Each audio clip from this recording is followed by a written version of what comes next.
Merhaba arkadaşlar, Beril'in Hünerleri YouTube kanalıma hoş geldiniz. Bugün yine menekşelerim var yanımda ve menekşelere dair kısa bir video hazırlamak istedim sizlere. Gördüğünüz gibi artık menekşelerim yavaş yavaş çiçeklenmeleri sona erdi. Çiçeklerini dökmeye başladılar ve dinlenme aşamasına geçtiler. Bu dinlenme aşamasında çiçeklenmeyi tekrar sağlayabilmek için, yani tekrar çiçek açmaları için bazı işlemler yapacağım. Bunu hemen sizlerle de paylaşmak istedim. Gördüğünüz gibi şimdi kış mevsiminde olduğumuz için menekşelerime güneş yetersiz kalıyor. Bakın şöyle, bunu nasıl anlayabilirsiniz onu da göstereyim. Bakın yapraklar yukarı uzamaya başlamış ve yapraklar oldukça yeşil bir haldeler. Şununla hemen kıyaslama yapmak istiyorum. Bakın bu menekşem farklı bir yerde duruyor. Bazıları farklı yerlerde. Bu menekşemi görüyorsunuz. Bakın ne kadar yayılmış yaprakları. Çok güzel güneş aldığı için çok daha hızlı bir şekilde gelişiyor ve güneş alması yapraklarını etkiliyor.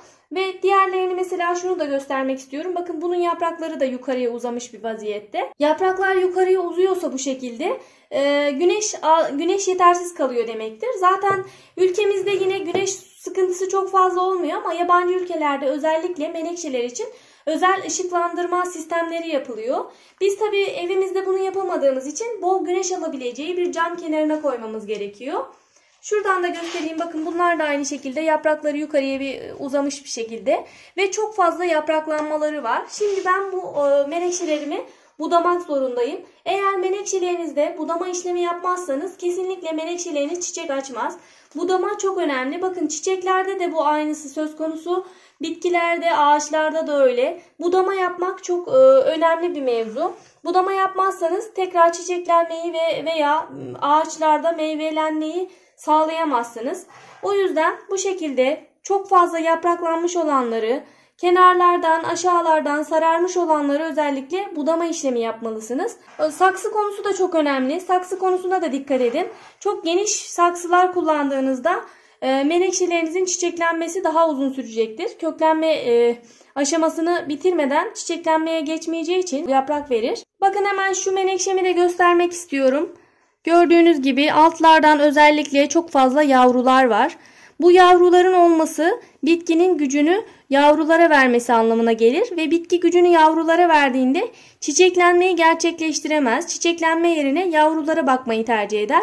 O yüzden bu yavruları koparmanız gerekiyor. Budama işlemini yaparken bu yavruları tek tek koparmalısınız. Çiçeklenme elde etmek istemiyorsanız, yavruları çoğaltmak istiyorsanız yavruların çoğalmasını bekleyebilirsiniz. Yavrular birazcık daha büyüdüğünde ayırabilirsiniz. Şöyle göstermek istiyorum, bakın. Bakın burada gördüğünüz gibi 2 tane yavru var. Bir tane şurada, bir tane şurada. İsterseniz dediğim gibi böyle ayırabilirsiniz. Bakın bir yavru burada var. Bir yavru burada var. Yani bir menekşede 5 tane yavru oluşmuş. Bu yavrular menekşenin çiçeklenmesini engelliyor. Menekşe çünkü gücünü ona verdiği için. Şimdi bu yavruları ayırmak zorundasınız. Ayırmazsanız da koparabilirsiniz. Böylelikle menekşeniz artık çiçek açmaya başlayacaktır. Ben hemen şimdi birkaç tanesini koparıp size göstermek istiyorum. Şöyle bakın, birkaç tane yapraklarını. Budama işlemini kesinlikle yapmalısınız. Budama menekşelerde çok önemli. Budama yapmazsanız menekşeniz çiçek açmaz. Ayırmak isterseniz de bu şekilde ayırıp böyle küçük saksılara dikebilirsiniz. Bunlar benim daha önce çoğaltmış olduğum menekşelerim. Bakın böyle.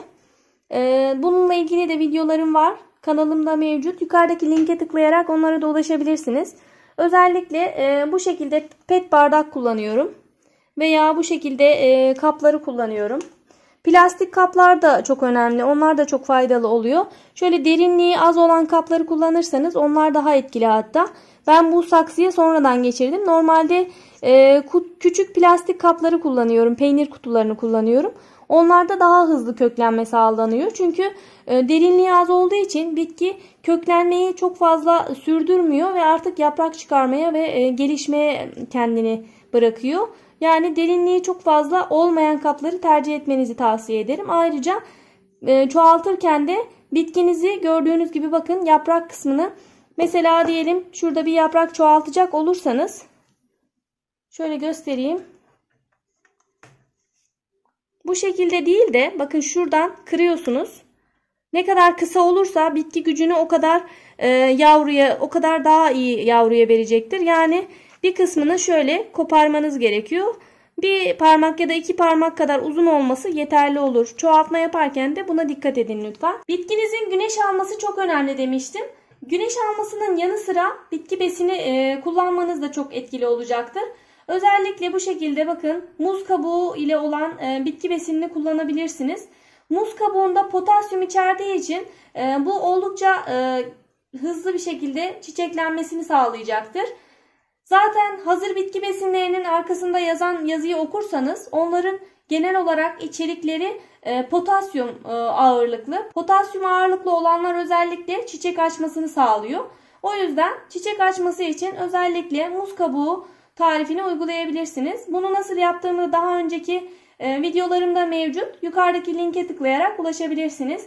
Ayrıca benim uyguladığım farklı bitki besini tarifleri de var. Sarımsak ile veya kuru maya ile ya da ısırgan otu ile bu tarz bitki besini tarifleri de kanalımda mevcut.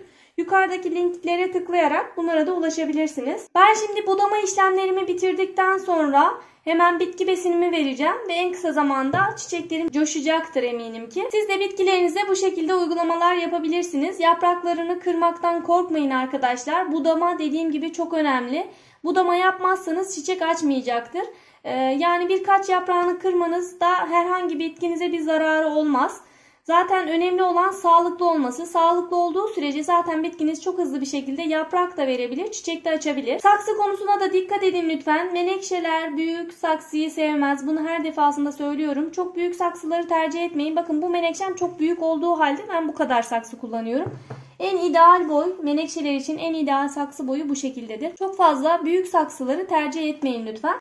Bugünlük de anlatacaklarım bu kadardı. Umarım faydalı bir video olmuştur sizler için. Yeni videolardan haberdar olmak istiyorsanız kanalıma abone olup bildirimleri açabilirsiniz. Ayrıca soru ve görüşleriniz olduğunda bana iletebilirsiniz yorumlarda. Elimden geldiği kadar herkese cevap vermeye çalışıyorum. Instagram hesabımda Beril'in Hünerleri. Oradan da yazmak istediğinizde bana ulaşabilirsiniz. Beril'in Hünerleri Geri Dönüşüm kanalımda da geri dönüşüm ve tasarım videolarımı sizlerle paylaşıyorum. Oradan da abone olup bana destek olabilirsiniz. Hepinize sağlıklı, mutlu, güzel günler diliyorum. Hoşça kalın.